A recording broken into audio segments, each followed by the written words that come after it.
Very happy that we are able to do the media side of Dr. Fuhs' presentation. So I'd like to start, as always, at these things with a short meditation. So we're going to do, for those of you who are in my class or have been in my classes, the soles of the feet. Check in and see what's going on.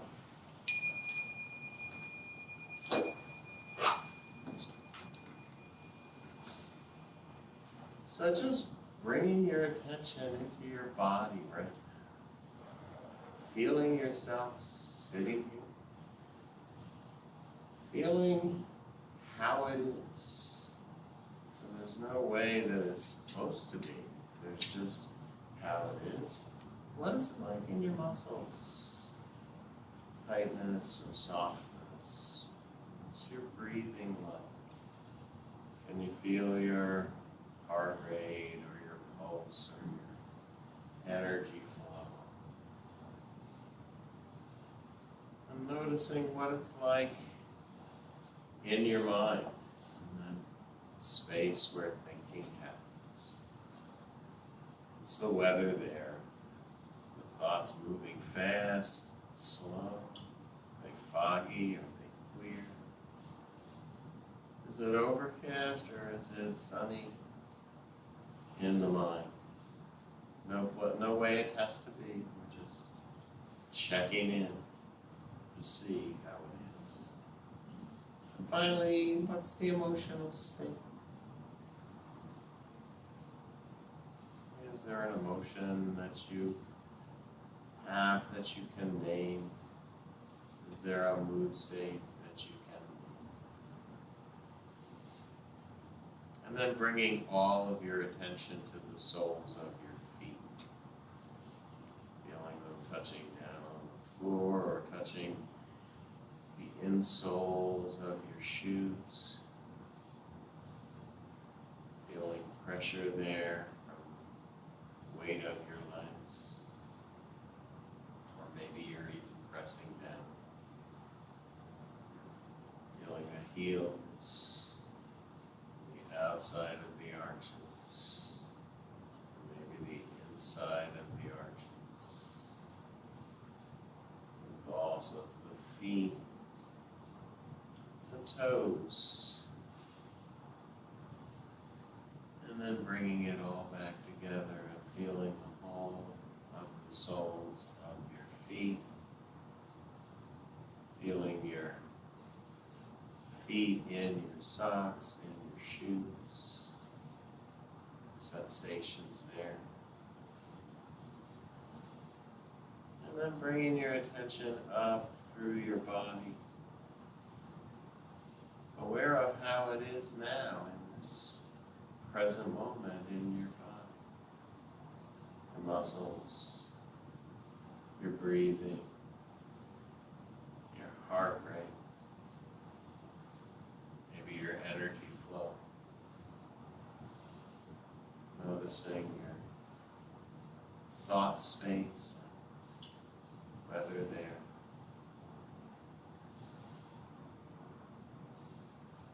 Aware of any emotional tone, naming it if you would like silent. And so maybe we've checked in, maybe we know how it is. We could open our eyes.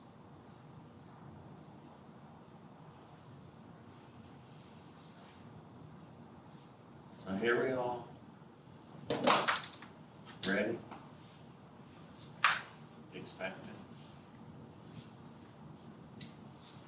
Dr. Fuhs, I'd like to hand it over to you. I'm going to actually hand it literally over to you. Right. The clicker.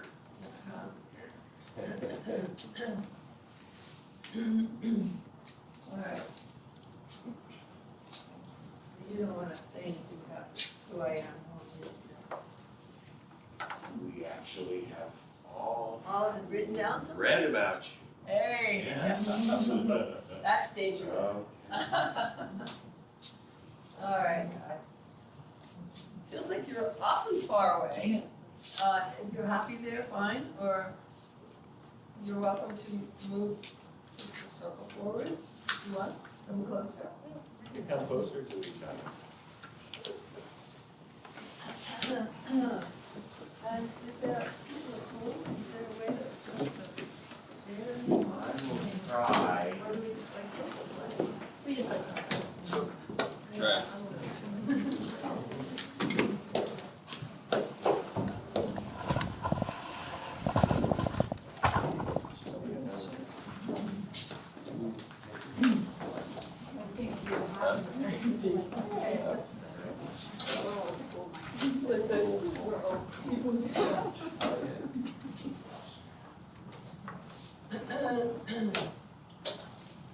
So, how many of you here are students? Here. Okay. All of you are? Students? Actually, Undergrad, almost bachelor, all. undergrad? Graduate. Yeah, In what? applied mindfulness. Okay. Okay. And this course that they're in is This is the student. first applied mindfulness course that the grad students are in. The other students, I'm not sure.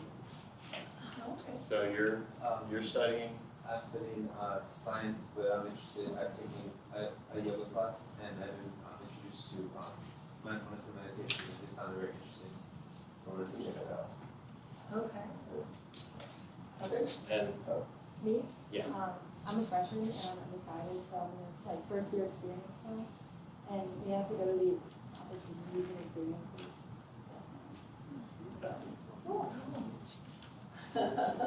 Nice. All right. Okay. So I'm gonna be talking a little bit and sort of sharing some things, but you're welcome to ask questions as we go along. I'm quite informal, and so just talking about the idea of subtle energy, the concept of subtle energy, and what it really means, or what we know about it, what it really means. And then looking at experiencing it, and we're going to be doing some of it. We'll be doing it here on each other and seeing how that works. And then along the way, also looking at how important it is. I think the idea of knowing about energy or subtle energy in our lives and in our beings is crucial to so many things. And so far, that word is not totally out there, right? And so I will be sort of placing, doing that some of the time.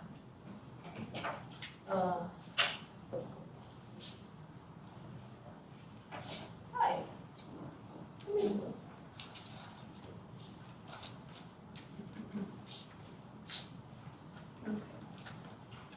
So I'm sure if you're studying mindfulness, that you've done a lot of work with different forms, meditation, different forms of contemplative studies, right? And so this as well is a powerful form for healing and contemplation.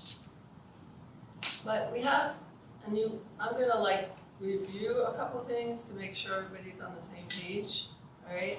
So that we're looking at two different models here. Subtle energy and all of the complementary alternative forms of healing are in one model, and the traditional form of healthcare is in another model, right? So that's important to know, because what I find in the world with my clients, I do a lot of psychotherapy and work with a physician who is turning around stage 4 cancer, so that's chemo.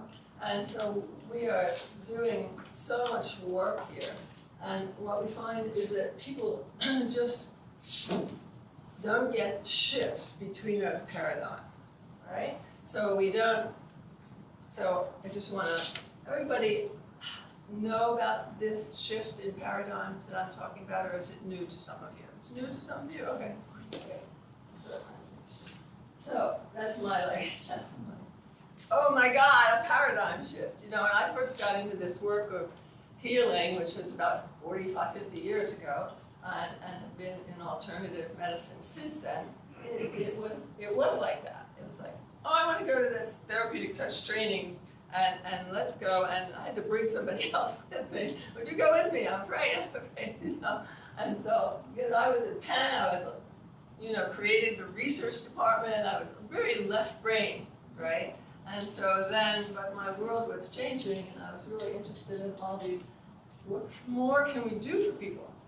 What more can we do? And what we were doing wasn't enough. And so this whole area world brings us to that place. So that was kind of a mind that sort of screws around through mind, and you have to just move from one to the other. And you know, I tell people a lot about contemplative work, about doing things that are mindful, right? And the journey for folks to get from that left brain understanding of, or go to the doctor and get a pill, you know, and then you'll be okay. You know, it's a hard jump for people to get from there to, oh, I can contribute to my healing, and I can do something here to take care of myself, and what will that look like? And then there's getting there, right? And then there's even further to how to access complementary and alternative styles, which are all energetic.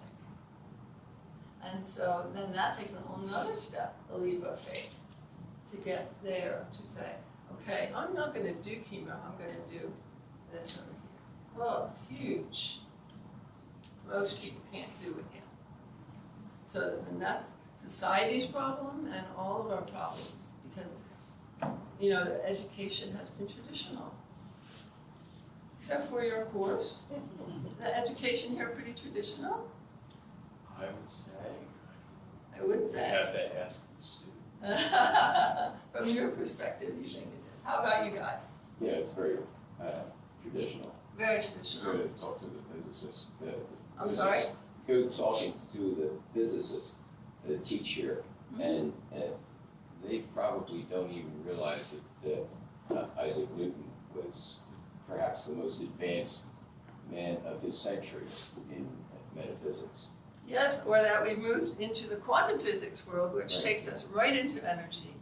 And so, and that's real, and that's been real for how long? Right, a long time.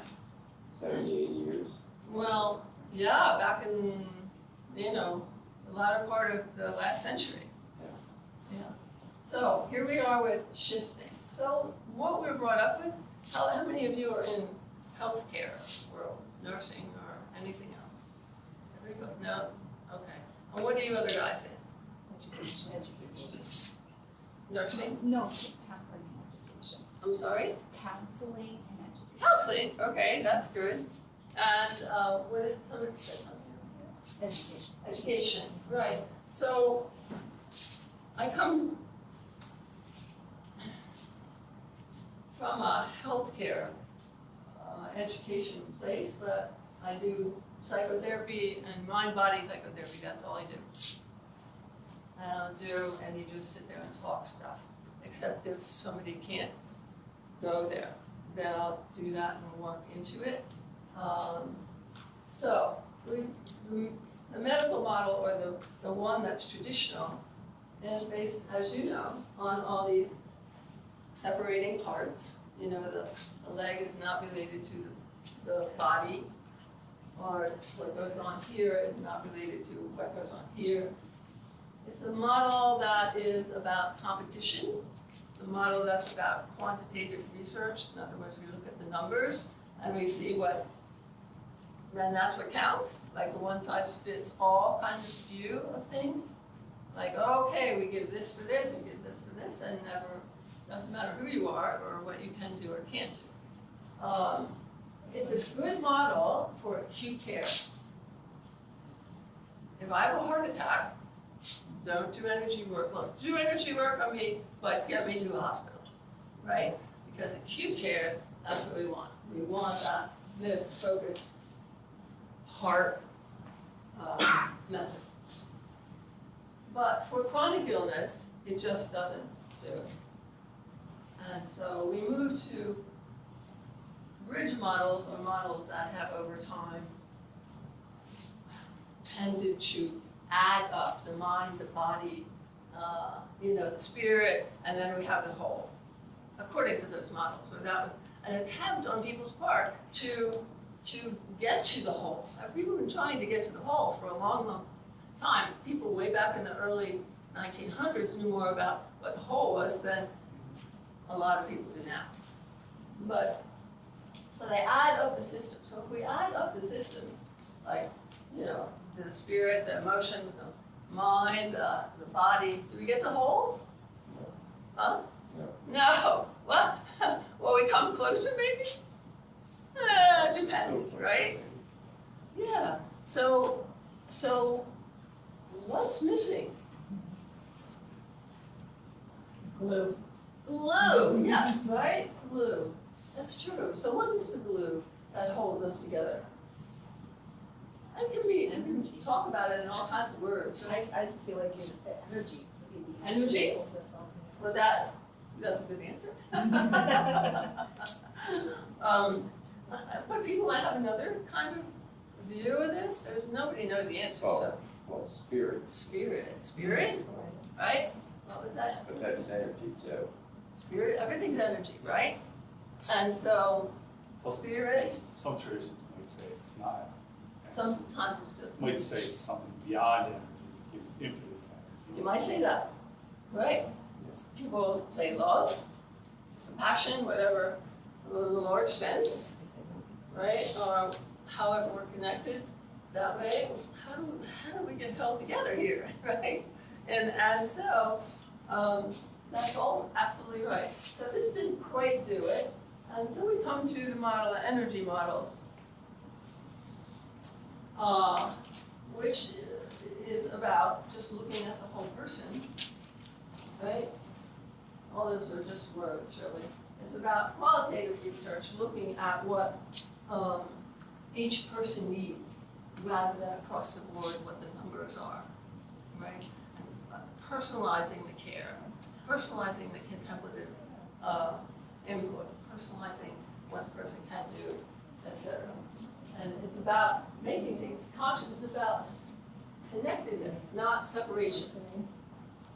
If you need separation or isolation in acute settings, you don't want the guy looking at your whole body if your heart's given out, right? You want him to know what to do with that first. Then down the road, we need to look at the whole again. All right, and so here, holistic model is basically an energetic model.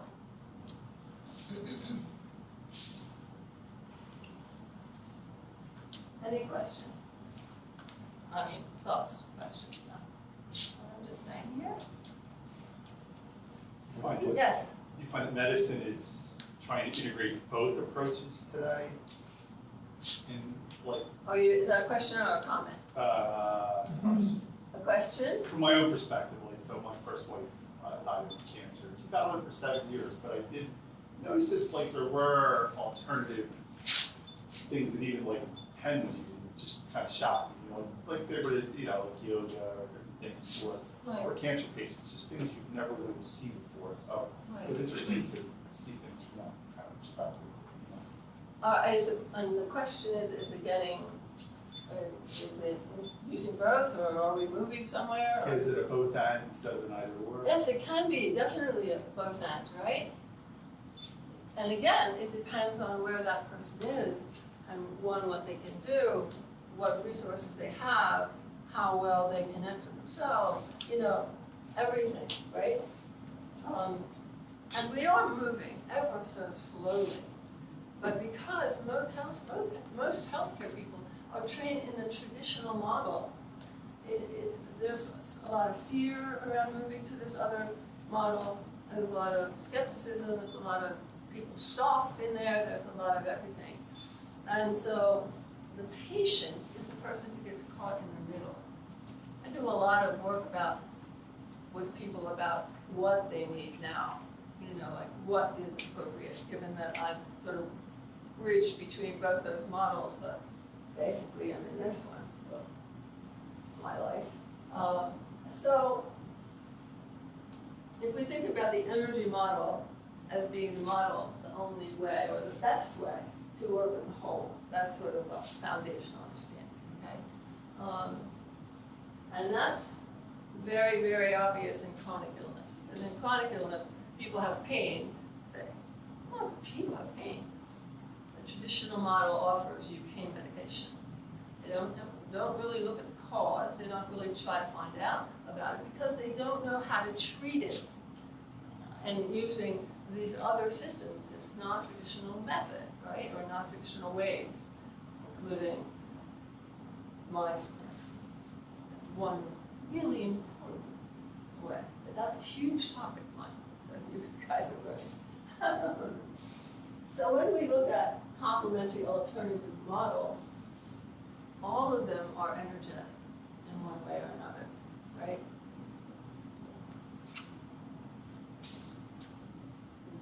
We have the meridians in Chinese medicine, right? Energy, right? Energy flowing through the body. Particular ways, particular systems, somebody figured out. Homeopathy, there's two different kinds. Homeopathy, classical homeopathy and real Steiner homeopathy, started in Europe. They're even different, but both of them work on the understanding that, with the energy of the etheric, of the energy around our bodies, quite close to them, and then it sort of drips down into the physical. So you know about homeopathy? Just the word. Uh-huh. So homeopathy is simply like treats like. So if you have somebody with symptoms that look like they're dying, they feel awful, they're blah, blah, blah, you will find a plant or a natural source. In many cases, it's arsenic, which would, if given, be poisonous, but when diluted down so that essentially it's only energy, it's diluted so much that the form of it isn't there anymore, and you just have the energy. And what that does is it catalyzes the immune system to work, to fight against this. And so that would be an example. Jumping down to herbs and supplements, they are the most body-centered, so then you can get interactions with medications and things of that nature. They are, but in most of the time, all of the time, they support the body. They support the body, rather than drugs that alter the response. They go in there and they make something else happen, right? This supports the body to do what it can do. And you can do both, if you need to. So subtle energy works then with the entire energy field. Subtle energy is a form which has a lot of principles, but these are 4 very important ones. Obviously, it's energy focused. We'll talk about that in a minute. It works with the idea of connection or oneness with divinity or presence with ourselves and with each other. So it becomes, again, just in that itself. It's about inner healing as well as outer healing. It's about helping ourselves. It's kind of like a train that you get on, doing a subtle energy practice or learning a technique for your own healing as well as that of others. That's not out there either. Most people come and they say, oh, I want to learn this so I can help everybody else. Really, it takes getting into the work to realize, oh, I really need help. I really am doing the work for myself, right? And then the side effect is that I can help other people because I get clearer, I get more peaceful inside, less, driven by external forces, and then I can connect with all these things and help somebody else from that place, but I'm helping myself. So it is a contemplative journey. It is definitely a journey, a healing journey. Sometimes people can't meditate. A lot of people who just mind really too fast and they have trouble with just any kind of meditation form. There's so many forms and ways to be contemplative. Walking is a contemplative. If you do a Buddhist walking meditation and that you're active, this is a meditation. Learning how to do a subtle energy technique is a meditation in itself for the person who's learning and for the person who receives. And then the idea of, we're always on this evolutionary path. We're getting healthier and healthier and healthier, even if it looks awful, even if it feels like crap. We're evolving. We're always evolving into more and more complex being.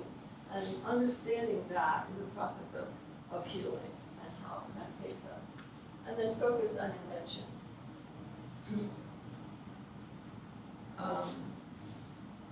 Which I think is kind of self-explanatory in a way. So an example, for example, I like to use the idea of Jesus. Not particularly, I'm more universal in my beliefs about God, but he would go out and heal people, right? And he didn't have to wave his hands around or do anything, because he was certainly connected, right? Connection. And he was exceedingly focused. With that connection and that intention, it just happened. So one can extrapolate. We get on these trains and we need to wave our hands around and do stuff in order to,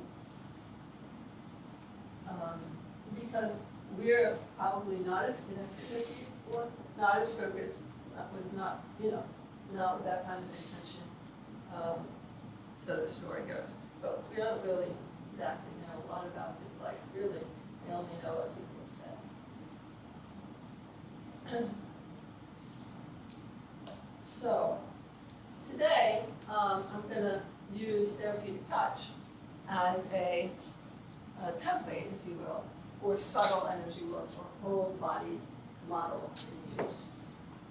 But there are 4 of them, really, that work globally with the whole energy field. Okay? Remember, all that complementary alternative medicine stuff, all of them are energetic, but they're energetic in different ways. This one deals with on the body and off the body, use the subtle energy of the person. Reiki, which is called the eye here, and that is another system. That I tend to, it's sort of the popularized version, what I call the popularized version. Anybody in here done any of the Reiki trainings? I didn't do the Reiki training, but I learned all about it. Yeah, okay, cool. How many did you do? 2. Cool. All right. And did you? You're a master. Well, one of my, and he's laughing. I know I'm laughing. One of my pet peeves about that master. You become a master of Reiki in 6 days. Yeah. I can't become a master of anything in 6 days, right? In fact, I'm 50 years later. I'm pretty good, but I'm not sure I would say that, So that I did those trainings also, and but each one of these systems is a little different, and so we're drawn to the ones that kind of work for us best, and that for me is the Therapeutic Touch. Healing Touch is started by the nurses, the Holistic Nurses Association, and it is basically a little bit of therapeutic touch with a smorgasbord of a lot of other stuff in the training. And politically, lately, I understand they're not going to be able to teach therapeutic touch anymore because they're not calling it therapeutic touch. But that's the political side of all that we weren't worried about. Barbara Brennan, anybody heard of her? Yes, Barbara Brennan used to work at NASA. She's not anymore, and she has a method of healing. She wrote a book called Hands of Light, and another book more about relationships. So that her model is different, her way of coming at it is different. It's still a whole body energy system. So those, put people to sleep on it. But the flickering lights, if I bring them down, I noticed that we had a little strobe thing going on. Right.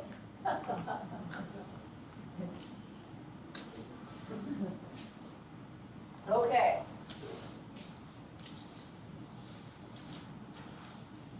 So just couple of words about this. This is Dolores Krieger. This is a terrible picture, obviously. Dolores is still alive. She is 95 and lives in Montana.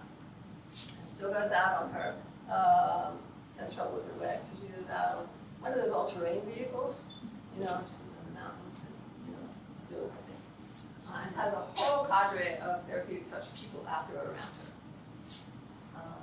And this little elf-like looking person was Dora Kunz. Dora was the healing force behind this work.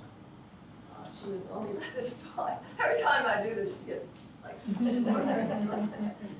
she a little frail woman, but I would get treated by her, and I would think, oh, hi, nothing happened, you know, like because, and I would walk away and then almost fall over because her energy was so light that you didn't even feel it happening, but then you realize it happened after it hit you, right? What happened in Dora. So Dora was the healing end of things, and Dolores was a faculty member at NYU back when Martha Rogers, in nursing, was developing the concept, the theory of unitary, she called it man, we call it now person, you know, which was an energetic model of nursing. But back then in the 50s, 1950s, everybody thought they were nuts up there at NYU. And this is how Therapeutic Touch evolved into this system based on this model of unitary person, that we can create an energetic way of looking at all things. And that's what's so important. When I started reading Martha Rogers, she had all these big words that I couldn't understand. And I think it was a turnoff for a lot of folks. And so, but she was much too early for her time, but that's the way all things that are new are. And now this work is much more out there, but look at how many years it's taken. So they developed this together. And by definition, it's just anybody can do it, right? It's done in what we call a state of expanded awareness or centeredness. So what we just did this morning with the meditation, coming down inside, just resting there, is a way of centering. It doesn't have to be that you have to like wait 6 hours of meditation to do that. Otherwise, nobody would ever get anything done, right? Doesn't mean you have to be healthy in order to do it. It just means you need a way to be inside yourself, to start that process. And then to come down inside, you are available and more present to that person. So it is the conscious use of ourselves to facilitate healing in another. We are not doing it to anybody. All right? It's not about doing something. That's where they give you an aspirin and say, come back in the morning. You know, turn that heat down a little. Okay. It's really, just a little. Okay. So anybody can learn this. Some people come to the idea of energy healing or getting on that train for their own personal healing. They come to it knowing a little more about energy. Maybe as a child they saw nature spirits. Dora saw things all her life and nobody told her they weren't real, so she just continued to see them. Many people, kids, are told, oh, that's not real, don't, you know, and then they shut it down, and then in adulthood they find it again. And it comes back most of the time. So the idea behind subtle energy healing, or what they think is happening, is that, and I love this because it says the disorganized field tunes in to the organized field of the healer. The truth of the matter is we're all kind of disorganized, but when we center ourselves, we become a little more organized and ground ourselves in our feet. We become more balanced in ourselves, and then we're working with someone, and they feel that by the law of resonance, and then they get it that way. Have a question, thought? Just trying to There's a figure lot out- of, there's a lot of, got, you know, when I was talking about a little while ago about all the nuances of knowing energy and knowing about what's happening, and I just felt that you knew something. I don't know what it is, but I don't know. Okay, so I think this word multidimensional is also really important. We are working, when we're working in an alternative system or complementary system with energy, with a multidimensional focus of that person. And energy helps us to see that, right? If we are all blueprints of energy, and everything that my energy tells you is obvious that in my behavior, in my thinking, in my expression of myself, that will all be found in that energy blueprint. And we can access that and then see what's going on all up and down and through the person. We are better able to balance that and heal that. Because we don't usually know what's supposed to happen. We just follow, work with the energy of it. And this system really uses the energy of compassion and love. Not sympathy, not, oh my God, for them, but that energy of just pure love that one finds when you're centered, when you're peaceful. Yes. I was wondering if it strives to reach the goal of empathy, total empathy. Right. with the person. Okay, so what do you mean by total empathy? Well, like, you have a pain in your knee, and I start working on you, and I have a pain in my knee, or I That's see right. you doing something that is painful to you, or that I think is painful to you, and I have the same symptom. Yeah, I mean, it can express itself that way when, and this is where it gets a little tricky, because empathy can be not what you want. Oh, If you constantly are taking on everybody's, oh, yeah. see, right. So, like when I do it, when I see them take down trees out there in the world, like I say, oh my God, it's like, oh my God, you just like got me, right? And so that, I have to work with that so that I'm not just totally destroyed by all these forces out there, because there are certainly a lot of them, right? But we go through points when we're doing the work where we want to be empathic in the sense that we want to be able to be present with that person, right? Really totally present, putting all of our stuff aside. And that's what the meditation does, that's what many forms, contemplative forms do. I mean, I've spent 2 and 3 months in silence, and you get there that way too. Yeah, find the time, but you get there that way. And so there are many ways to get to this centered, quiet place where you are clear. So the work for us, hold on a second. So the work for us is to get clearer and clearer ourselves so that we are better conduits, if you will, for the energy of the work. And that's our own growth, that's our own growing, that's what we're trying to do, isn't it? That's what I'm trying to do. Get clearer and clearer, become more and more loving, more and more compassionate, less judging, healing myself in that way, so that then I can help others to resonate with that energy, right? Yes. So I definitely understand that concept of like aligning yourself with someone else's feelings. Like I've experienced that, and I'm sensitive to that on my own. Okay. So what is happening when that happens? Is it like my positive energy is transferring to them and causing them to like whatever is wrong in their physical body to line up? Is that what's happening? You mean when you feel what's going on for them? Yeah, like in the therapeutic touch healing, like what is actually going on that's causing there to be a positive result where that person is actually healed? Okay, well, the simple answer is that we're bringing that system into more and more balance, right?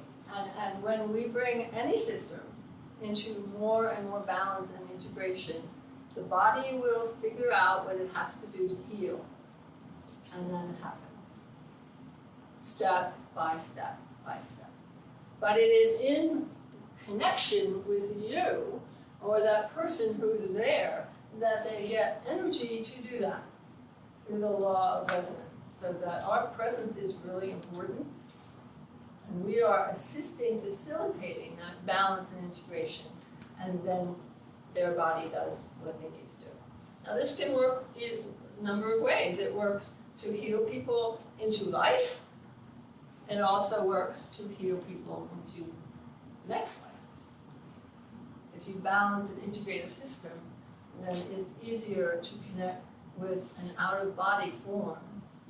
And if it's time for them to pass, they will probably do it soon. So a lot of people that I teach come and think, oh my God, you just killed that person.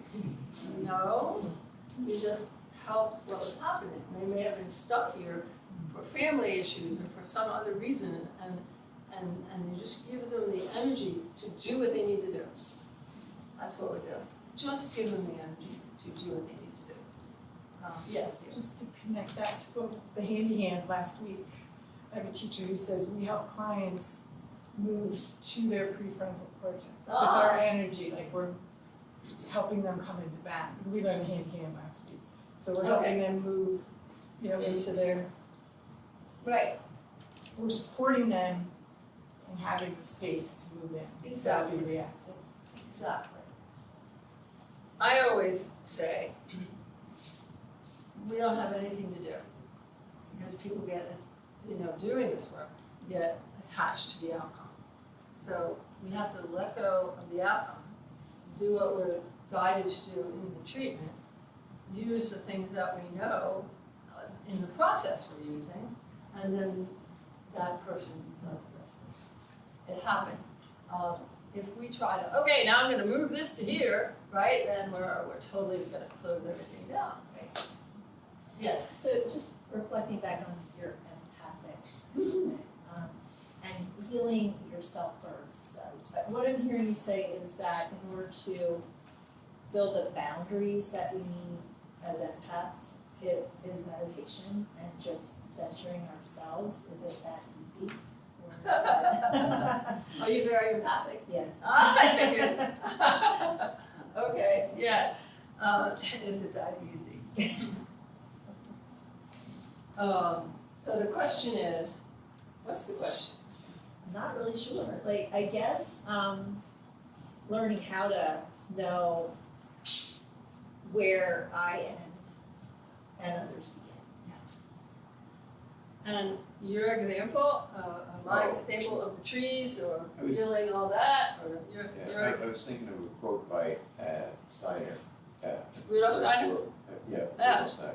The First World War, people were coming to him, asking him, and trying to get the answer, how can we stop this? This was at the very, and he was constantly awake for days. And his wife asked, does compassion have no limits? And he said, no, it has no limits. And that's compassion what he has no believed, limits, right? And he was trying to do everything he could do, but it was history, it was evolution, it was Right. Time for changes. And to answer your question, get back to your question, it definitely, all that we do on an energetic level or to work for the positive, well, I'll call it that, the energy that we're stopping wars, et cetera, bringing peace, is all important, essential, really important. And there is a trajectory that is happening as well. We are not, something else going on also. Now we have millions of things going on. Who knows what they are. You're just trying to stay centered right now. I mean, just staying centered and grounded in our political scene is like hard work, and you just keep doing it. And so, yes, because you can get eroded by all that in this world now. You watch the news, oh my God, you can get really eroded, or what I call your energy gets drained out of you, or so you have to limit that, cut it off, create a space that doesn't have that in it, because it is very, very, very harmful to our beings. So now back to you. The idea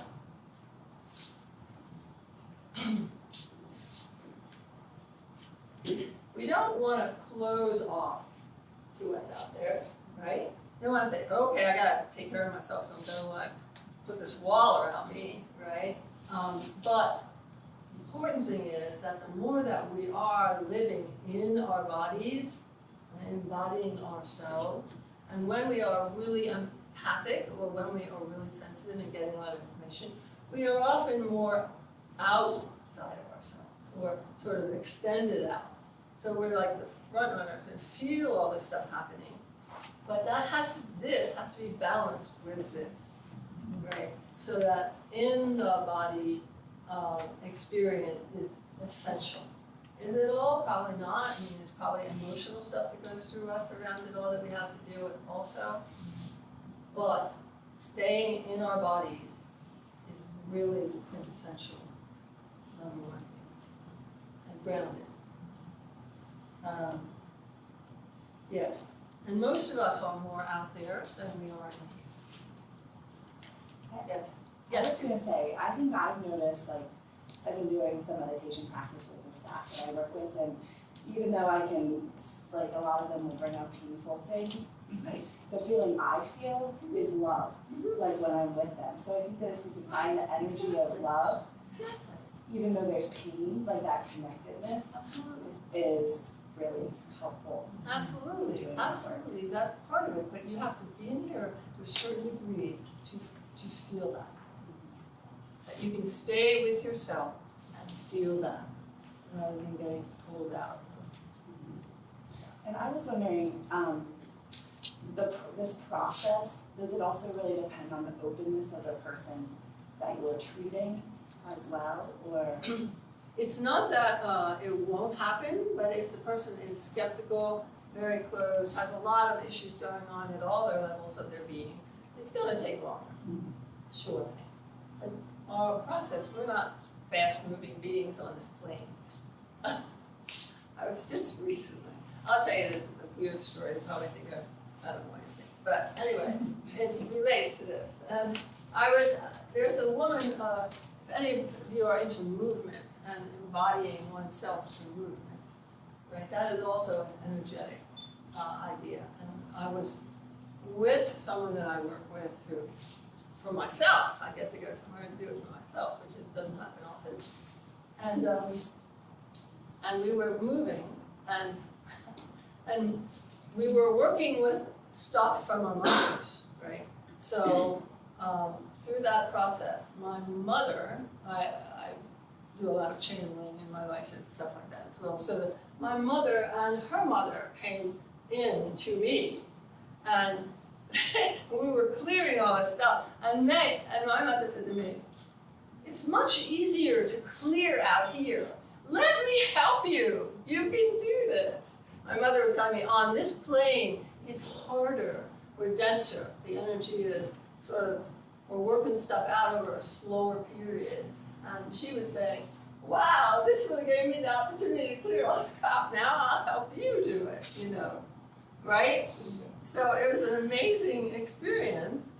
You often things clear through lineage. So Yeah. she could clear stuff that she wanted to clear Yeah, she by was coming into you and using your body. with the movement, Yeah. right. And the movement, we were all clearing, it was happening generationally down, right?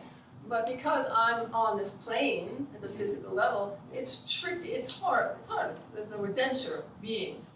It's easier on the other side to clear it, but But they have to be on the other side. If Yeah. they're earthbound, they're not gonna be able to she wouldn't have been. do. No, not in her generation. So we're working on doing it here. Yeah, right. But getting back, it's a very important piece, and that's why the trainings that I do all the time, it is always about getting here more and more and more, and using a lot of different methods to help. And to stay, and when you're in there, you can connect with that level, and then you just sit there, right? And you don't have to take it on. So the underlying theory then is of really any energy understanding, but this was the way that Dolores and Laura got into this one, and we get back to quantum physics. The idea that things are connected non-locally. I don't have to be right here for something to happen, right? There is a whole, we can use smaller particles and they will change. And I'll get into that in a minute. Holography, that's the idea where if you touch one part of the body, every part of the body, every cell is whole, is the whole body. So if you touch one part, like if you touch somebody's hands, take their hand, you're really working on their whole system. Just being there with them. The idea of the whole ring, every part is a whole in and of itself. Expresses the whole. Oh, sorry. So, and then Dolores came from a meditative Eastern tradition, so those came in, and I mentioned Margaret Rogers before. So just to briefly bring us back to this quantum physics, tries to explain the behavior of small particles, right? Whereas Newtonian physics was more local. When we move also to quantum physics, we have this idea that these small particles make up the whole, i.e. energy, in the simplest form. And that I mentioned already, the Martha Rogers model. So, energy, this is a picture of energy. Curling photography, subtle energy is really difficult to measure because we just don't know that much about how to measure it. We can get to it in certain ways. We're really good these days with electrical energy in the body. Which organ has the most electrical energy? The heart. Think about the conduction and all the conduction issues, those are all electrical energy. When the heart expresses itself, then it creates an electromagnetic field. And this is an organic mushroom, and that's a commercially grown one. Interesting. I love this slide. When you say organic, Can you say more about that? Oh, it's grown organically. in the wild or like in? I don't really know. They didn't tell me that. But basically, it wasn't given any bad stuff. Right? And so that's essentially life force, or that's what I call the aura, the energy of the person expanded out to look like an aura, which is what happened. But it comes from inside the mushroom, but the light around it is greater. So when we eat high energy foods, that is a part of our, that is very helpful that. Yeah, essentially brings light into our energy versus the other stuff, which gives us toxins, if that's what you want.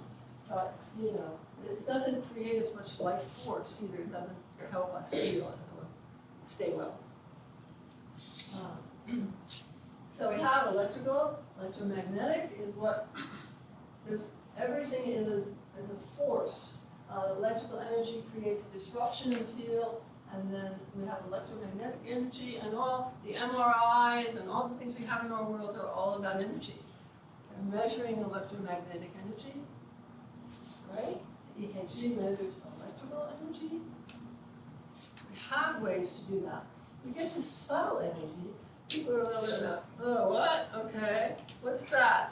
So it's like the subtle energy is this, I hate to use the word again, but it's the less perceptible energy that we feel coming from the body, that we can feel off the body or on the body, depending on how much experience you've had. And it's harder to feel. We can take a picture of it with curling photography. We can measure it through voltage, which gives us some sense of it, but the energy of the subtle energy is infinite. All right? And it encompasses the body, the mind, emotions, the spirit, the whole of that person. And that's why I say the energy model is the only way to get to it, to the whole of the person, because the energy is all those little particles, including all the love or the unity or whatever we put in there. And look at the dates here. 1903. Every action causes a disruption in the field. So we knew that back then, right? Change in the physical state. Now that can be an illness, cardiac event, it can be anything. An emotional event changes an electrical disturbance, which will then affect the electromagnetic field and therefore affect the subtle energy. And then from 1932 to 1956, this person was doing all this work, 99 articles about electricity and development disease.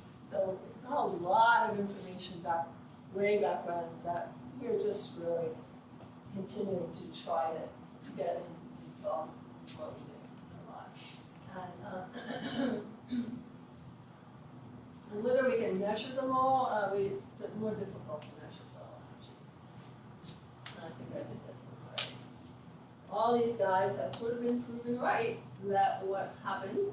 And here's a gentleman, Green, who wrote in 1992, looked at the hands of healers while they were performing therapeutic touch and measured the voltage.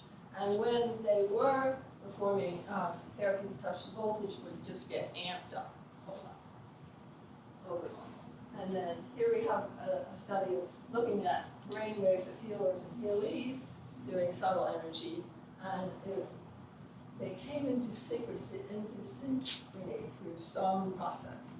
It's not totally explained. We look at it as a law of resonance. We look at it, are we present there with the person, and that resonance that happens that allows their field to do what it needs to do. But my field changes when I'm working, as well.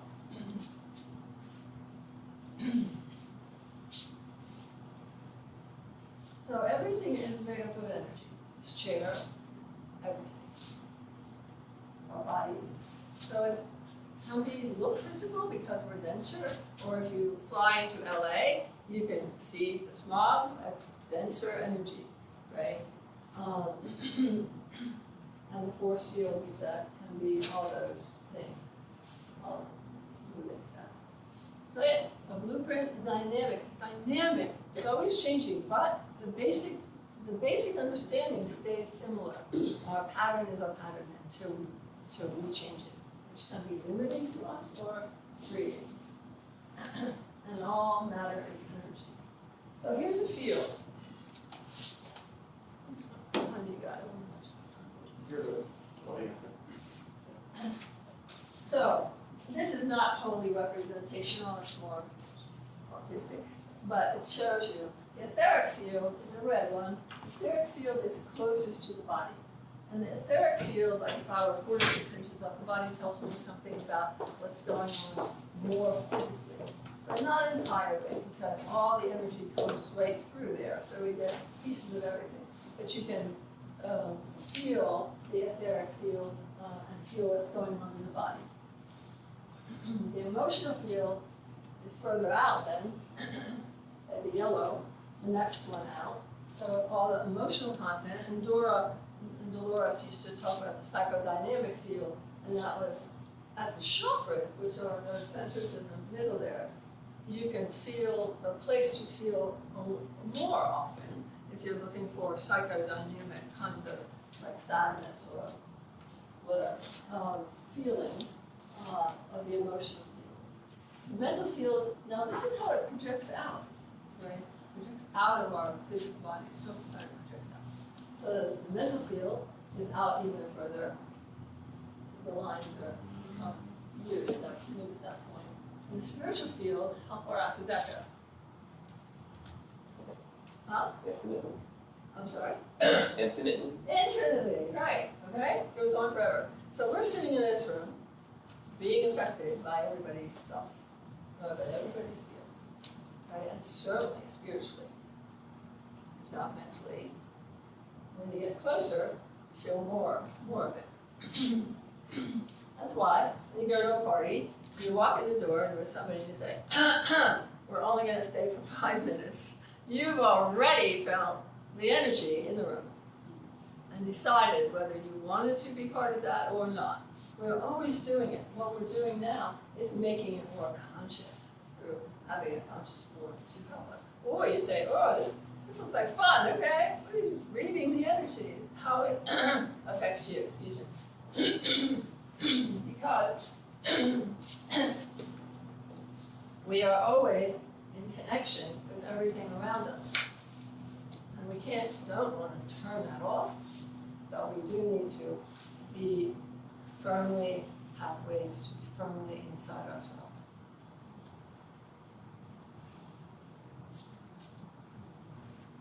And so this is the blueprint. So if I go through somebody's field, I'm gonna feel what they're gonna let me see, yes?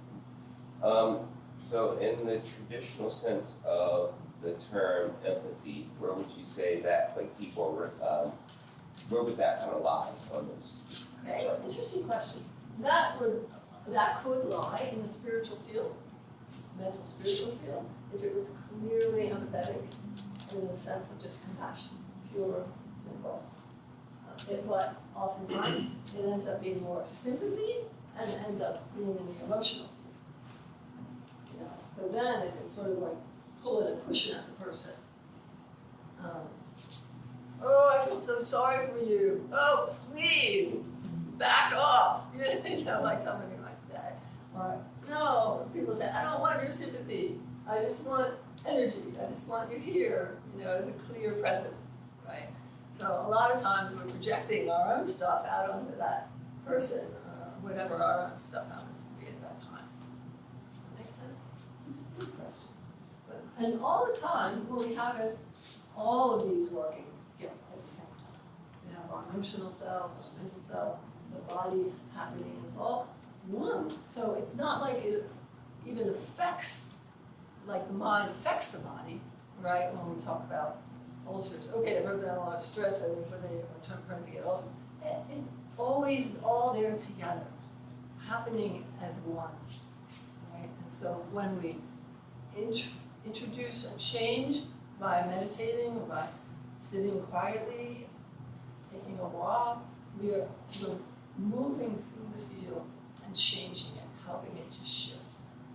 It seems like we're all trying to get more connected, but is it the case where sometimes we're doing things that inadvertently disconnect us? Like, is it Never, what? that disconnect us, that we don't know we're doing from Oh, right, we don't know what we're doing, we don't know that we're doing them.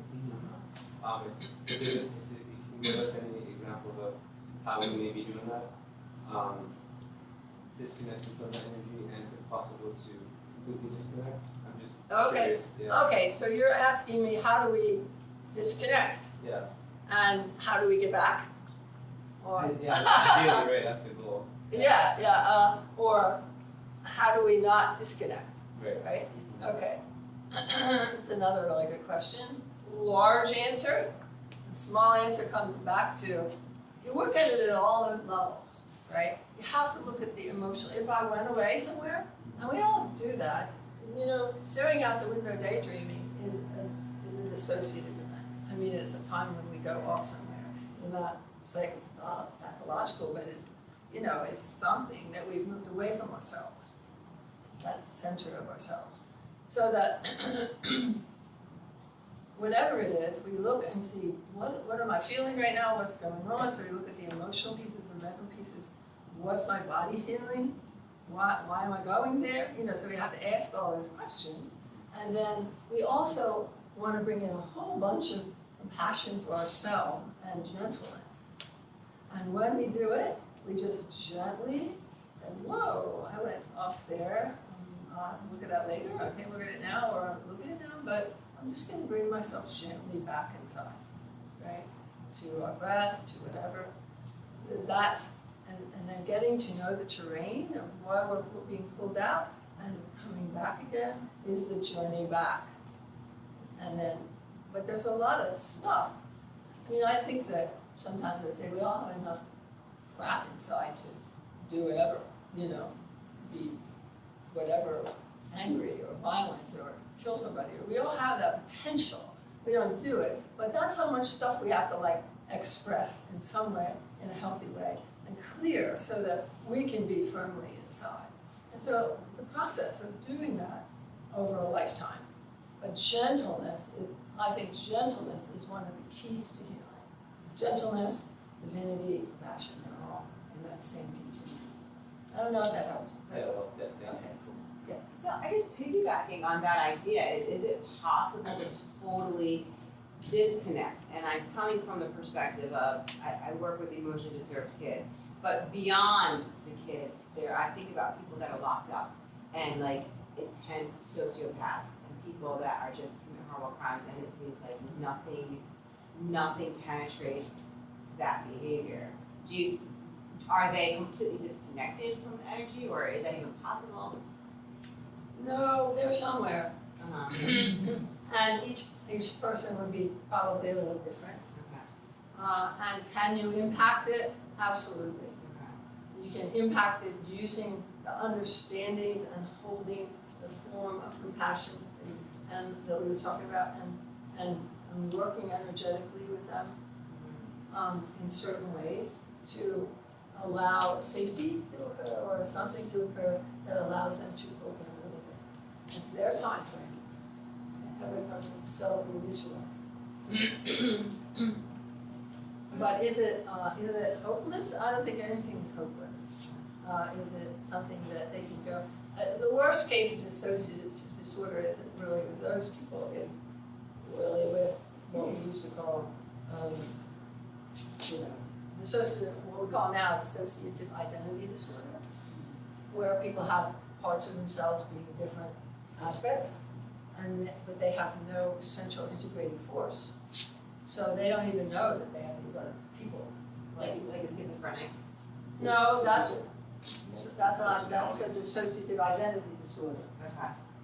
Sorry. That they're not called multiple personalities. They used to be called multiple personalities, so they have multiple personalities, right? Yeah. Like so this angry person, and you know, some of those movies, those old movies, the Bell, I don't know what they were, I forget now, but some of those old psych movies, where they were split off, and so they, the work and the whole genre of work with those kinds of folks has come down to integrating, getting to know each part, recreating a central ego sense, and somebody that can communicate with them, right? And then integrating them to a point where they can either be handled well, or sometimes they just become part of the whole. That's years we're talking about. But that's probably the most when people are not aware of them. All of us, there's a psychologist, a psych person way back, Jolie wrote a book on psychosynthesis. It's a really good book if you're interested, and in all of them, and he called it the crowd within. We have all these parts of ourselves. They're all part of that field. And so they are all doing something different. And as we get to know the parts of ourselves and what they need or what they want, or how to integrate them, and then we're not living with this discord kind of pulling and pushing from all these different parts as much. And where we become gives us more room to be more peaceful and whole. So we're doing it too, not as much, say as those folks you're working with, they have another issue. Their energy might be like this, and might be very scattered and out of themselves. So, but the energy awarenesses are so helpful in working with them. Even if you don't put your hands on them, and you can work without using your hand energetically to help. Setting energy at a distance, for example. They have somebody, when you're in contemplation or prayer and you're sending energy to someone, you just picture them, and you just, their name, and then you just allow the energy to go there. And if it's somebody that is skeptical or closed down, what I would say is just leave it around them. Just leave that energy around them so that they can use it if they want. You wouldn't push it in and do whatever, that would work. So it's a process of working with energy that way. And you can do that with those kids, even if you didn't touch them. All right, I don't know, did that help you? Yeah, definitely. I mean, I kind of naturally I tend to stray towards that line of thinking, but I've never had it defined. You know what I mean? Uh-huh. So it's helpful to be like, okay, Yeah, it brings it together in Yeah. a form. Yeah, I'm a right. little bit on the right path. Right, totally. Okay, so, all right, so let's go back.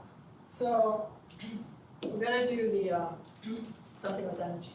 For those of you who have ever done energy work, this will be not new. And for those of you who haven't, we're gonna just feel the energy. It's everywhere. Right? It's the chair, the building is energy, very dense energy, but it's energy. So just placing our hands, a foot apart, maybe, or something. And then just moving closer, your hands closer to one another. And then farther away. And just sort of moving at your pace, back and forth. Try to keep your elbows kind of loose, weighing up.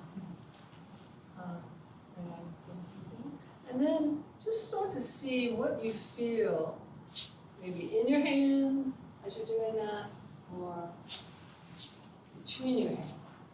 And when you feel, when you have something, just shout it out. What do you feel? Magnetic.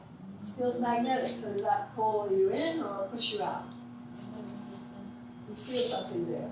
Right, okay, so you bump into something between your hands, huh? Yeah. All right, what else? Tingling. What tingling? Tingling in your hands, right? Okay. What else? Everybody's hands a little warmer? Yeah, warmer, okay. Sometimes it pushes you away, sometimes. If you walk up to an energy, it's this field, somebody's field, and they don't want you there, whoa, you're gonna feel that in the energy right away, because we feel it just when we're talking to people in our world, right?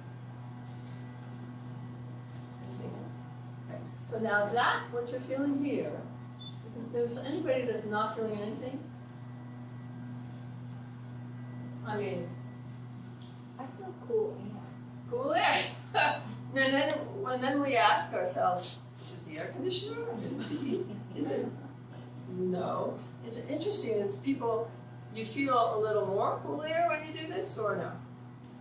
Any kind of, When it comes closer to yeah, okay, cool, right. People feel things all differently, and there's no right and wrong way. Some people feel coolness, some people feel heat, some people, feel tingling, some people feel all kinds of stuff. Right now, this is just a basic what you feel. It has a whole gamut as you do the work of what you actually get. So now this is basically you, all right? What you're feeling here is actually you. Everybody else is involved in it, but it's you. One hand of yours and the other hand is yours. Now I want you to kind of turn to somebody beside you and just do it with one of your hands and one of their hands and see how it changes. So yeah, you got it.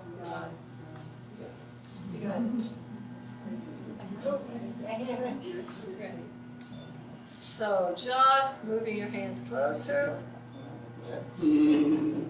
Closer. Now don't talk. All right, stay quiet because you'll distract yourself. And then move further away. And then closer again. Up.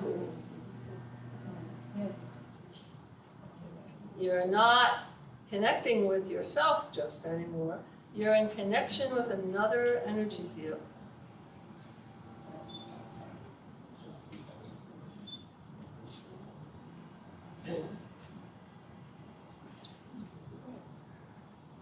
And you say to yourself, how does this feel?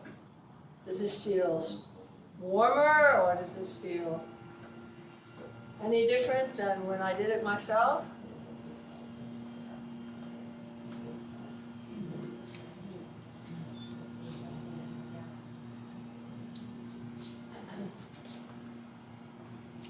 Okay.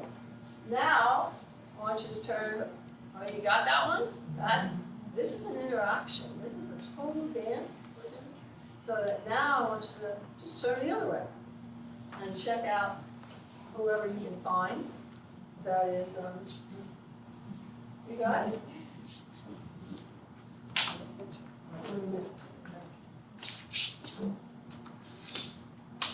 Now you have a new being. Who is this person opposite me? How does this feel? Sometimes the energy will feel really strong. Try not to talk. You guys, I'm going to say don't talk right now because you're going to feel more if you're just quiet. You can share after, all right? Who is this person here? What does this feel like?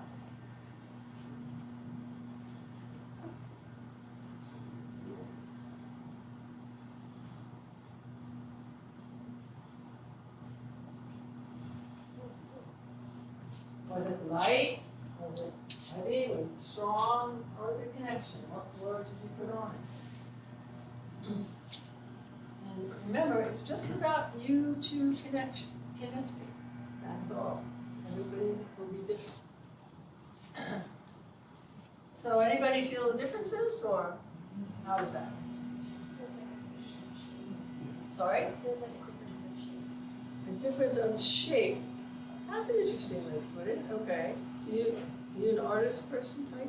Yeah. Okay. The difference of shape, the words. Yes. Right. It can be that. It could be color. It could be color come up.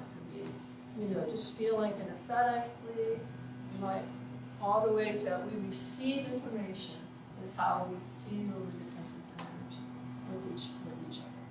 But that when you feel somebody who you want to go the opposite way and they're coming towards you, like that tells you something too about what's going on in that energy field between the two people. You don't have to go to that person. Obviously there are people like that. And people that we're really drawn to. Oh my God, I've probably known you for hundreds of years. That's a really good familiar feeling. I feel whether that's similar energies or what it is to me a lot of. How about you guys? Have you feel differences between the people? Yes, I felt the heat. And then this one. It's different. It was more, I felt This one. I didn't feel like that, but it was more pulling. Okay. Something more concentrated. Okay. Yeah. Okay. Great.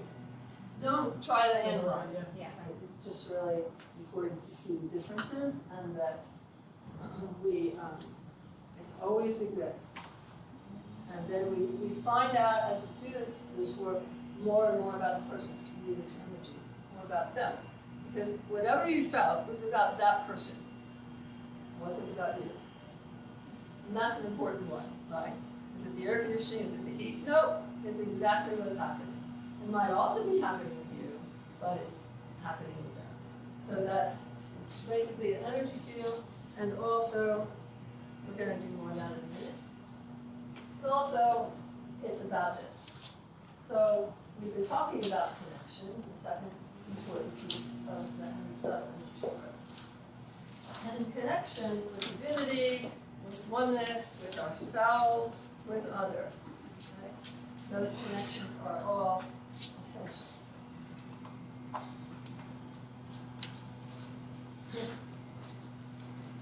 I work a lot in mental health, so when we see people who are isolated and alone, we see how important connection is. Or when we see somebody that's depressed, what would you imagine their field would be like, their energy would be like? If you went like this with somebody that was depressed, what might you feel? Just guess. If they're really depressed, what happens to them when they're really depressed? Do they do this? Or do they do this? Okay, so they pull their energy in. Oh, I don't want, I can't go, I don't want. All right, so when you come into that field, you might just really have retreated, right? So, versus if you working when you're connecting, it's somebody that is more bipolar-ish or, having a manic expression, right? They're going to be way out or psychotic. They're going to be way disfragmented, dissociated, fragmented, and so their field is going to whoa, probably whirling and swirling, fine for the gut. So that all of that is terribly meaningful to evaluate and treat people. To know how to do this is really essential. Connection is all there is. Connected on all these fronts. So if there's a place where you are less connected, that's where the work is. To work to find a connection, whether it's spiritual, relationship, whatever. And so, and this is the epitome of connection from that great movie. I'll be right there. Remember that movie? And that's the essence of energy. No matter how far away, no matter how close, we are connected. Yes. Just watched Mr. Rogers movie last night, and it just seems like he just gave off such an energy. People. Who is this? Mr. Rogers, Oh. the movie. He just Okay. did a movie that was like this kind of documentary. Okay. But just, yeah, like even from what he did from like the television perspective, like the energy that he gave to kids, to Okay. let them feel safe, to feel Right. connected. Right. You know, I think it was just amazing. Like it was someone who, one little standpoint, one little vision, could do that. But from like the teacher perspective, it's hard because we're not gonna obviously have that opportunity to focus in on. We can read students' energy a lot, I think, based on coming to the learning. It seems like the question, I think, from my perspective, is like it's always learning to balance. Sometimes they may have like tough days going on, family issues, Right. things like that. From like a teacher perspective, there's never like a touch standpoint, especially now in today's day and age with all the things going on in education. But I think, I guess my question is like, how do we become better at learning to read our energy and their energy? So, and I find when I get out of the way of being, just be present to them and then talk and discuss. Right. And bringing up your point again, being inside and being connected with that compassion, and just being present there. Our presence is so underrated. Like we have to almost be doing something in order to be okay with ourselves. But our presence, like I do this thing at the beginning of training, the level one, or in any other healing training. It's called sitting, I call it sitting at the feet. And all the person does is sit at the feet and ground themselves. And the whole thing happens just by being there. So being there with that clear presence for these people, that's what it's about. You sit at their Loving feet? and compassionate. You sit at their feet? And hold their feet. And that's all. And the whole thing happens. You don't have to do a thing. Because you're doing it already. Because I'm doing it. I'm just being present there, or whoever is doing it. And I have my feet on the ground when I'm doing that. I don't always have my feet on the ground, but when I do that. And then their field responds to that. You don't even have to have your hands on them, right? You just sit with them. And how do you do more of that? You have to learn how to do this. If you want to work with it, it's a very powerful way. But I think even teaching them a little bit too. There's energy in the world. They're very willing to like college classroom or a company one day. Maybe it's a cold environment. How do you respond to those given situations? So talking about the connections, it helps them understand. absolutely. And the emotional, the field pattern that we have here, the emotional level, you're also dealing with that right there. And helping. And it's not just about being compassionate and loving, it's also about being willing to express all of who we are. And bringing that there to that presence, and that's a lifetime journey also. To not limit ourselves. If we limit ourselves, then that person's not going to be able to, go anywhere. So, because we have to be clear to get deeper and deeper feeling, we've got to do it too. It's not like first, like you can't do anything until you do it, but it's along the way. We're all doing it. I used to work on when I would be in silence for 3 months, I would do one thing.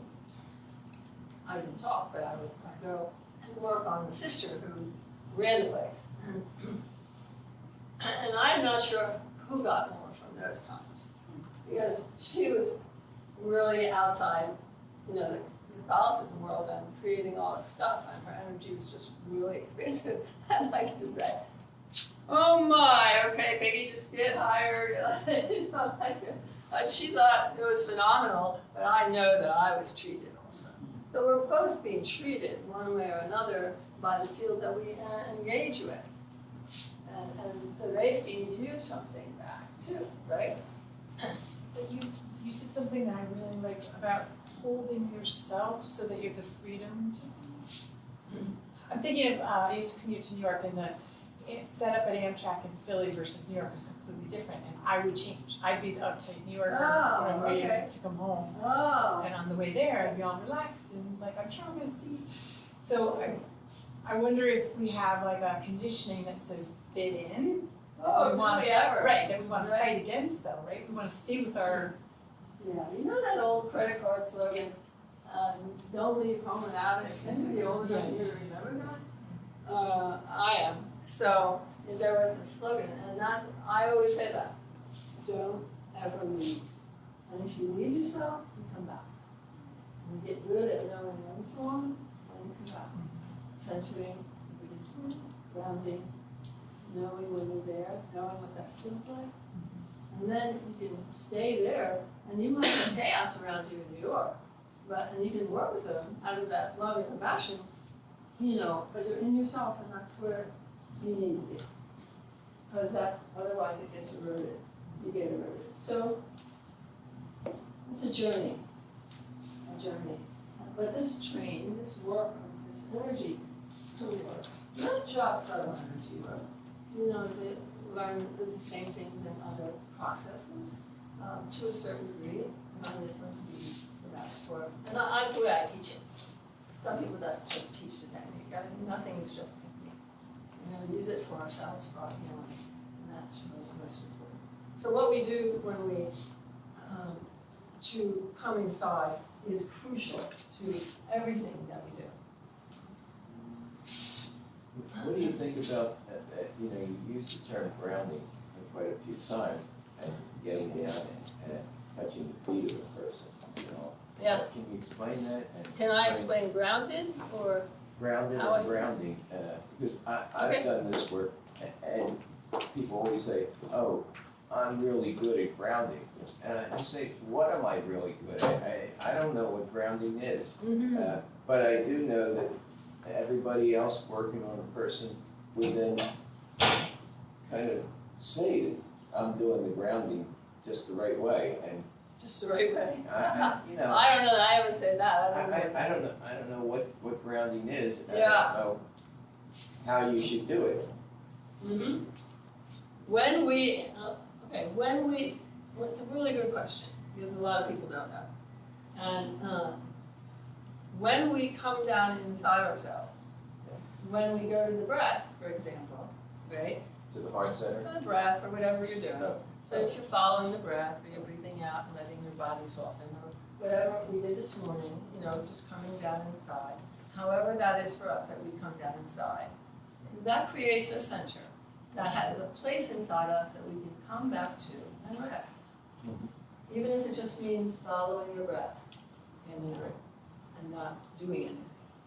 So now, the energy will start to move this way as soon as we come down with our awareness to a place inside ourselves, wherever it is. So as we get good at coming down inside, we can come down inside here, and come down inside without working. Can't try at all. Can't come from the brain at all. It has to be about letting go. And so then, to extend that, to have the energy moving down our legs, energy follows awareness. So what we do is, we just take our awareness down to the bottoms of my feet. A simple way to do it. And just be aware of the bottoms of your feet touching the floor. And just on your socks. And being connected with that. So you just kind of look and do it. Take your awareness down to the bottoms of your feet and feel them again. the surface down. Some people talk about it, and I have in my life. Just imagine that you have clown shoes on, but I don't want to do that anymore, because then you bring yourself up here to try to think about what clown shoes look like, so I just want feeling is of the body. We feel ourselves down there. We feel the bottoms of our feet against the surface down. When your awareness is down there, nothing else matters. I can be waving my hands around and my awareness is down there. So I'm grounded. And the energy will follow me down. If I'm down there long enough, it will start to move that way. I don't have to do anything about that. Because energy follows awareness. Right. Not our minds, but our awareness. Right? And So it just the sort of process shifted as you is did that. energy sort of like flushing us out, flushing the Kind of said, frustration, oh, the anger, thank you, all the and rest. I can rest in here. And then the energy of us just comes down to rest inside. We are so pushed and pulled by the environment, and we are so mostly out of ourselves that we're out here and around here and wherever, and whatever way we are. And so doing this just brings us down, and the energy is grateful for that. So I'll work down somebody's legs. when you're doing it on someone else, you're facilitating the energy flowing through them to you and then out. Is that Right, I don't do any of that stuff that you just said, because that's all using my mind. okay? What I do, You're, yeah, I center, you I center, ground, and that's what happens. and then I do the process. And I let the process work. Okay. And then when I'm in that process, I follow what I get to do. So you really don't need to know what grounding is. It's just done. Now, you need to know what it is so you can do it. Right. It doesn't just get done all by itself. Right. Because people will, okay, I'm gonna connect, we're like, I'm sorry, I don't know your name. Dana. Dana? Dana. So when Dana goes to New York, does she stay with herself? Absolutely not. Does she stay grounded? Absolutely not. She needs to know what that is, so she doesn't, ooh, okay, I'm in New York, I have to be New York. And same thing when you have somebody on the table, you don't wanna like, okay, I'm in New York with you, wait, what happened, where did you go? Stay here, right? And then connect. With anything you do, with anybody you're working with, we stay connected with ourselves and to do. That's important objective.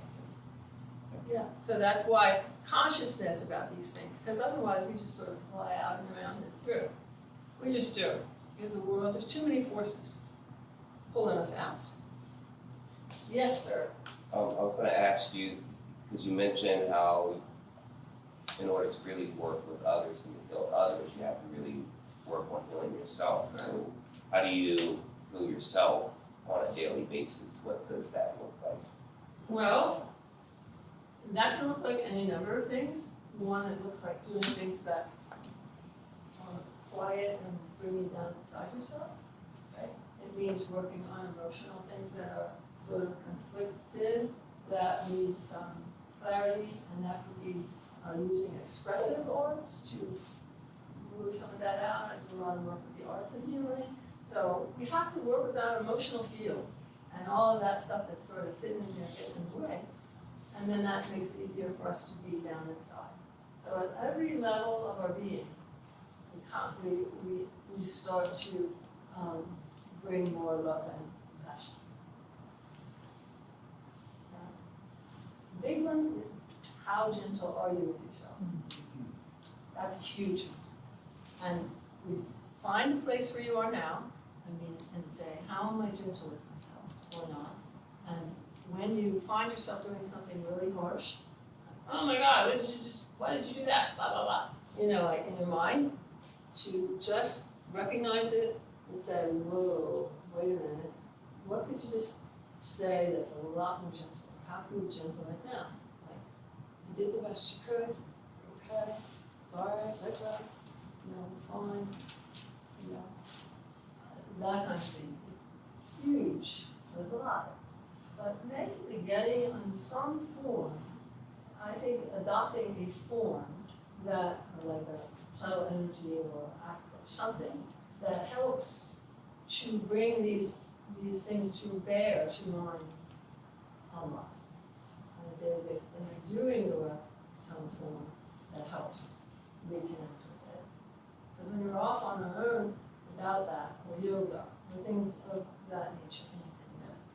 helps us to understand universal truths, right? There you go. Does that help? Okay, so what time is it? So we have just a few minutes. Oh, just a few minutes? Okay, so, all right, so let's do a little bit on each other, okay? For those, how much is a few minutes? So like 3. Oh, 3. But my class is used to me running things right up to edge and beyond in terms of So time, so I let's- think we'll be So all that's more just information. Let's get to, find a partner and find, a chair. Well, first of all, what we're gonna do, who wants to be in a chair?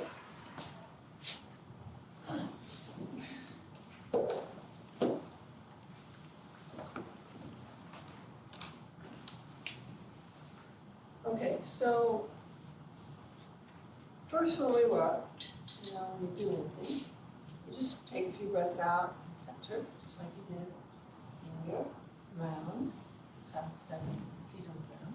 And then what we're gonna do with each other is just what I call, what is in the therapeutic touch menu is called clearing and balancing. It's a way, we're not even gonna assess the person. The forms are assessment, which is where you go over the field, you go over the field and say, I start way out here because I don't know what he is. He's way out here. Okay, so we got energy up here. And then I wander around and see what the field feels like. And I'm doing this, just what you did. Right? On somebody else. Sort of dancing with that. And move way far away. And in the training, you play with this a lot. Because he's really out far. So, okay, so he's way out here. But I can, I'm gonna see if I can come in a little bit. This will go away as soon as he gets clear. This is gonna really change, and it's never lethal. The back is not as far out. So his energy says to me right off the bat, it's more forward. Okay? So there's a forward action that tells me about his world, about how he is in his world. That tells me a lot just off the bat about right now in his life, how he's focused more on the forward motion. Right? Not so much in here, does that make sense to you? Or not so much inside resting, right? But just going. It's not a bad thing, just that's what it is. And so then I go down the field and see it's far, far away. So out here, okay, and you feel his head thinking a lot. You're sitting in class, so you're gonna think a lot. All right, so I'm gonna come in and try to move a little closer. There's a lot of that stuff now, what I call congestion, forward motion. He's in his spot, you're in your leg, you're in here to some degree. There's a side-to-side imbalance in your hips, in fact, problems there. So there's, so that's happening, so which makes the energy coming down the legs different. Yeah, right leg's been killing me. That's the right leg. There's not as much energy coming down that leg. So, all right, so these are differences. This is like, this feels stronger than this over here. When I, just like when I do this. And this feels like, that stuff's gonna go away. It's just congestion from life. Right? We're all having it. And then his legs are different because of his hips. But we're not gonna do that. That's assessment. All right, that's, need 3 hours to do that. So what we're gonna do is we're just gonna give you a gift, which is we're gonna have each other clear and balanced. Okay? So we're gonna, all this stuff that he's got, well, he's not really in his body as well as we want him, right? He's not resting here, he's more forward moving.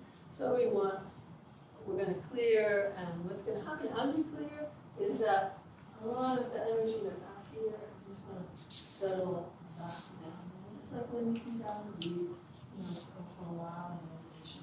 It's just, you just sort of focus inside, that stuff sort of settles down inside.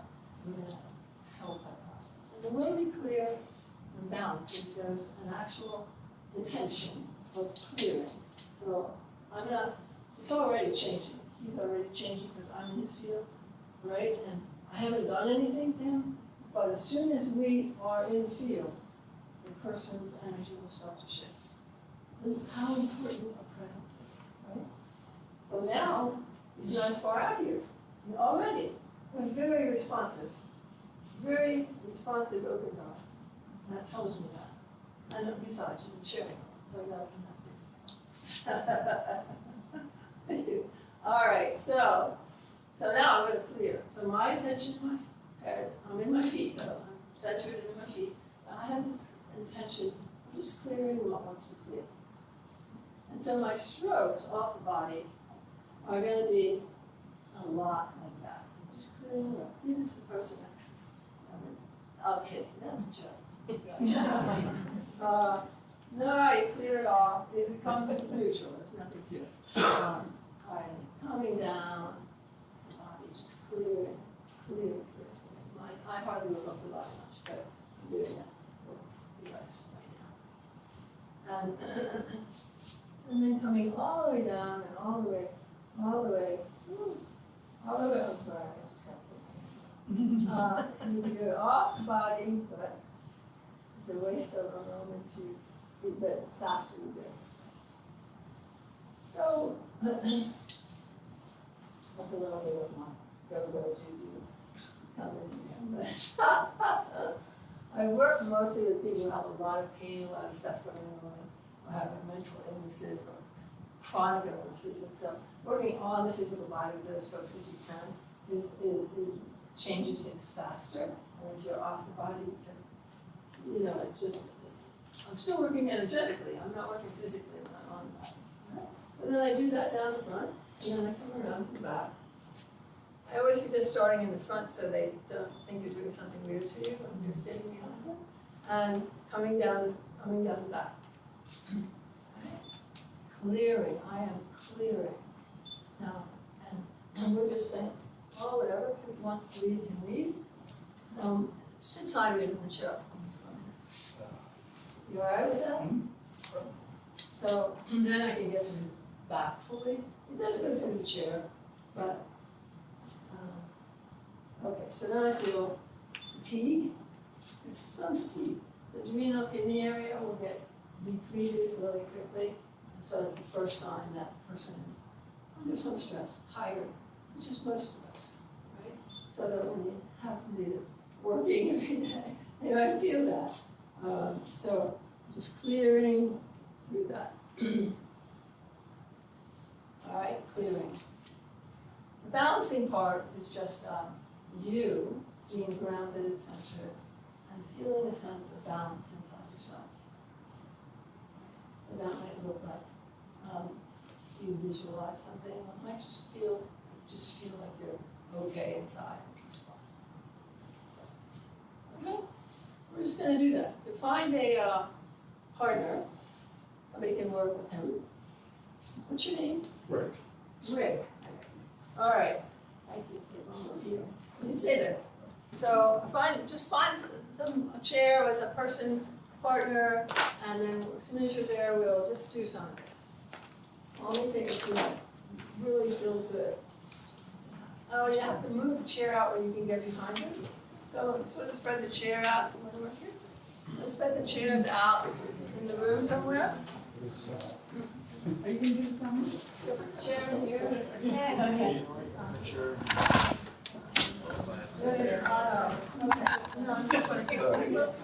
Find a partner, find a chair, find some room.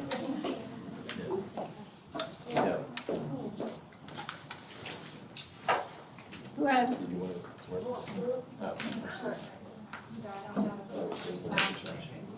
Who doesn't have a partner?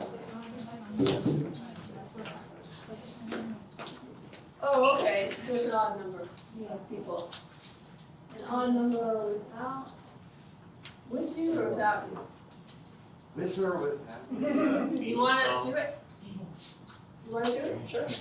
Okay, so one of you guys gonna be together, you wanna do it together? Now, okay, just make enough room so you can sit side. So the person can sit by their side, sideways in the chair, Sideways. But then you gotta move the chair, move it in here. Kind of either or. Okay. So you have to Move sideways, power chair. So your back is. Oh, that's right, yeah, Back yeah. chair. Yeah. What do you tell the person sitting in a chair to do? What do I call them?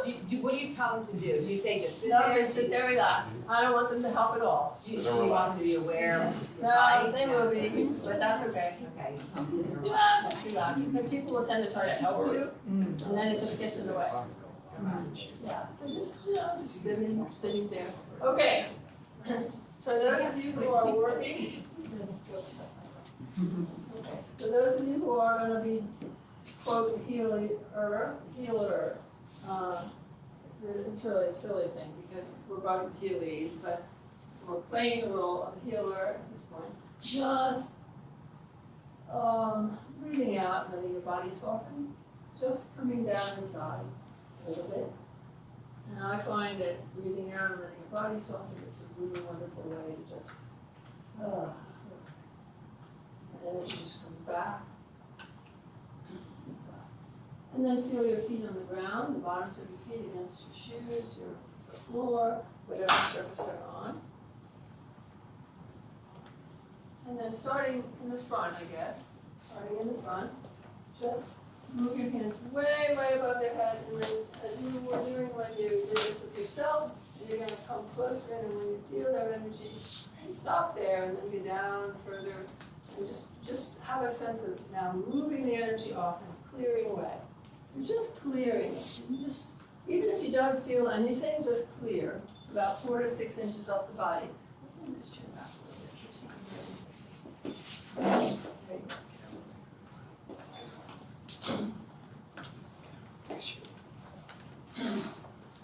Just, so we're moving down and we're clearing it off. Like, remember that baseball follow-through stuff?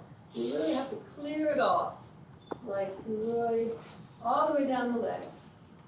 All the way down the leg. And see if, when you're doing that, you can feel what's under your hands. Sometimes you can't, and that's okay, because there's no energy to really feel. All the way down to the feet. And those people sitting in the chair, for you guys, you can just see what it feels like as they move along.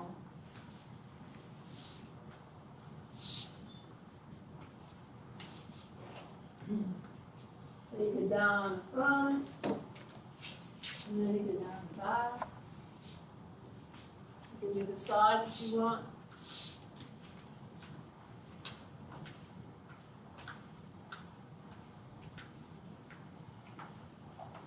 If you want to play with what are you actually feeling while you're doing that, that's fine also, just for a minute.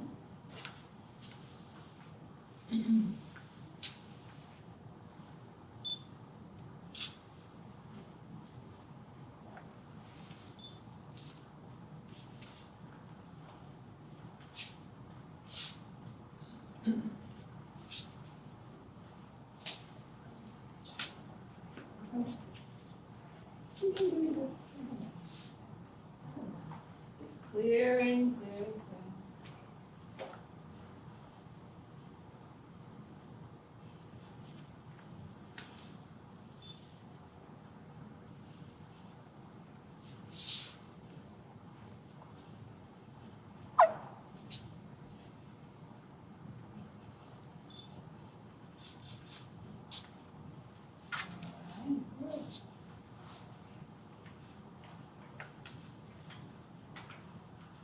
And then when you feel that that person is clear or you've done what you do, why don't you just, without talking, just switch.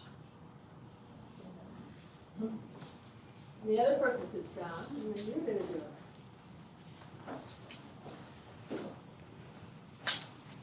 How do you do? You feel anything?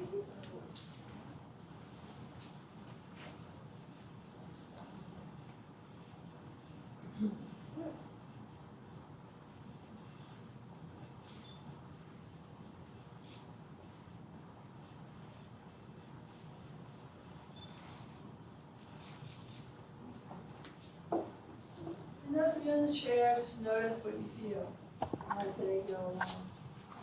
Tightness, the energy.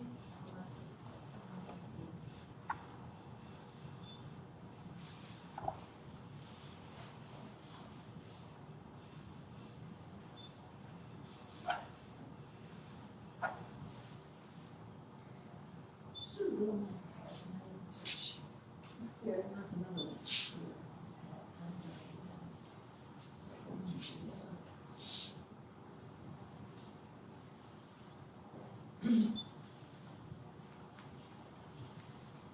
Good.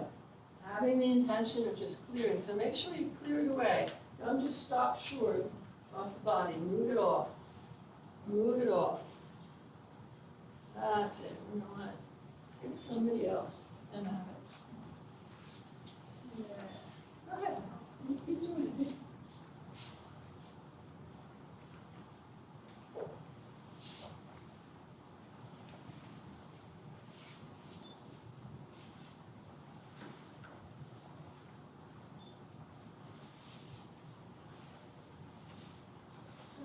Just see if you can connect with the energy and check in periodically and see where you are. Are you in your feet? Are you connected to your center? If you're not, just come back again.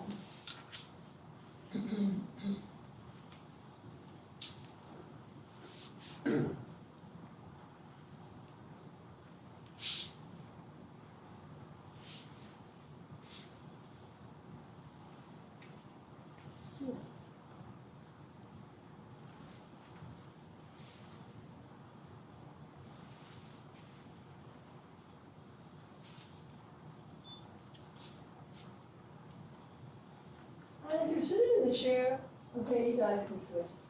You're sitting in the chair and you want something to happen, you want an area cleared more, just let the person that's standing up know. Like if something's bothering you and you want cleared a little more. Center, ground.